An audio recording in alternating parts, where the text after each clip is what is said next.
Hello and welcome to G Hunt. My name is Sandeep, and today, before I begin the video, I would request you to please subscribe to our channel and do not forget to tap on the notification bell icon so that you keep getting regular updates and reviews from the films in Bollywood.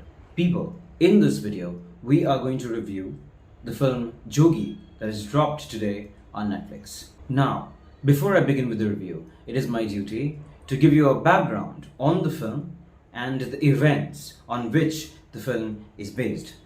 Jogi is based on the anti-Sikh riots in the year 1984. Now, there were a succession of events that actually led to these anti-Sikh riots.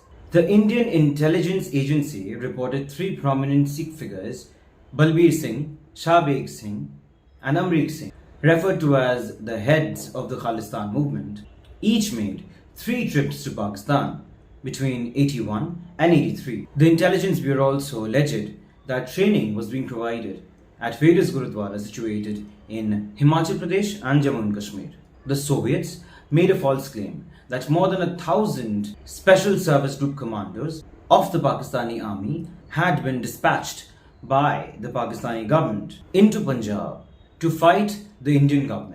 Indira Gandhi decided to move troops to Punjab based on her taking seriously the information provided by the Soviet Union. And on 1st June 1984, Indira Gandhi ordered the Indian Army to launch Operation Blue Star. 5 months later, the operation, in which more than 3,500 Sikhs were brutally killed. On the 31st October 1984, Indira Gandhi was assassinated by 2 of her Sikh bodyguards, Satwant Singh and Beant Singh. And this led to the 1984 anti-Sikh riots.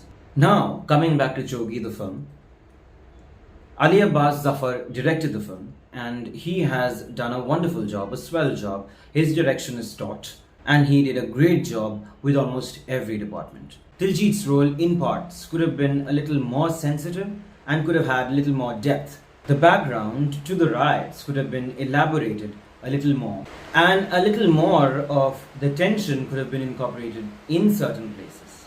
But besides that, Mr. Zafar has done a lovely job, as I'd already said, and there is no complaining as far as that is concerned. Coming to the acting part, Diljit Dosanjh plays Jogi, who is part of a happy middle-class family staying in the lanes of Delhi. Just like any other normal day, the household tend to their chores when the anti-Sikh riots break out. Unbeknownst to the situation, as Joginder and his father board a bus, they are met with cold glares and fuming breaths.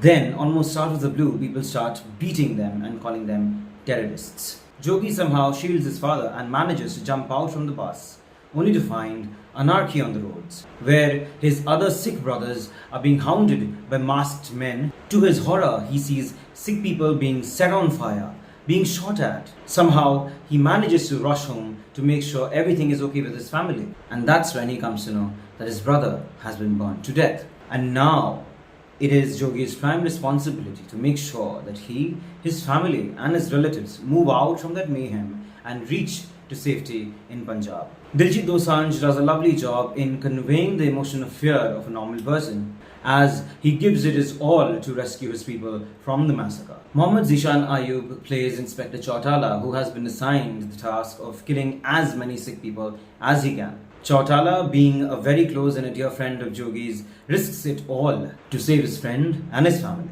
Zishan is very convincing in the portrayal of his character, and the audience, I'm sure, will be able to feel the tension that he undergoes, his character undergoes, to make sure that Jogi and his family reach safely to Patiala. Hitin Tejwani plays a cop who has a hidden vendetta against Jogi and wants revenge at any cost. Hitin is a lovely actor, albeit he doesn't get many chances on the big screen. He brings out the emotion of anger and later regret in a wonderful manner. He doesn't have much screen time, but he does have a very crucial role to play in the film. Kumud Mishra plays a conniving and an aspiring member of the parliament who has received Upar Se order to kill as many Sikhs as possible. He constantly harps on how he has struggled all his life to be where he is today, and that the ticket to contest elections will be given to him only if he is able to fulfill his task. He's a doting father, he plays with his daughter at home, and he's equally savage when it comes to being it, and he's very potent at that. Mishra is great in portraying his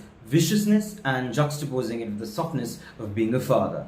He just wants his ticket and is hell-bent on doing everything it takes to get his hands on it. The technical team behind the film is quite adept as well.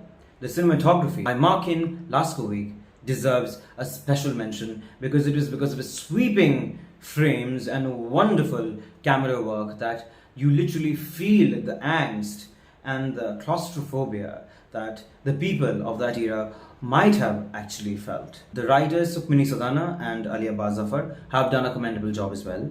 They could have been a little more thoughtful while creating the character of Jogi's, which according to me should have been a little more sensitive towards his friend who actually gives it his all and risks it all to help him and to make sure that he and his family reach safety. All in all, it is a breathtaking film and it should be watched, and now that it's available on Netflix, everyone should watch it. For me, it is a 3.5 out of 5 stars. This is Sandeep with Diljit Dosanjh signing off.